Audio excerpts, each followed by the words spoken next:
There are lots of different social networking sites out there. There are sites such as Delicious, which are used for sharing your bookmarks, such as your favourite pages. There are sites out there like Facebook, which are used to share things like statuses, photos, videos, to keep in touch with general news. Twitter's a popular social networking platform. It's where you send very short messages and you can keep track of other people and their very short messages, and it's very popular when following celebrities. Quite often they will tweet or post a message telling you what they're up to. LinkedIn is very much like Facebook, where you can share documents and join groups, but it's a more professional service than Facebook, and the assumption right from the word go is that you are social networking within a professional environment. And then there are platforms such as Google+, which are trying to replicate the likes of Facebook and perhaps one day overtake Facebook with popularity. But at the moment, Facebook and Twitter are probably the most popular social networking platforms out there. The main functions of a social networking platform are that you can store pictures, that you can share videos, you can post statuses, which is another term for your news, and usually you can join groups and interact with new people with similar interests.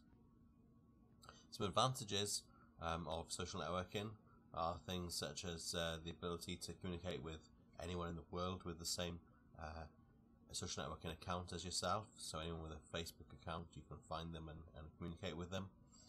Other advantage are that are great for finding lost friends, school friends, keeping up to date with grandchildren or family who are on the other side of the world. Some limitations, particularly with Facebook: there's only certain types of documents that you can share, mainly images and videos. It's quite difficult to share business documents. Another limitations and disadvantages of social networking platforms is you're not always 100% sure you are talking to the person you think you're talking to. And there are others. So why not Google and see if you can find out some other disadvantages of social networking platforms. You need to be aware of breaches of security and the effects of these.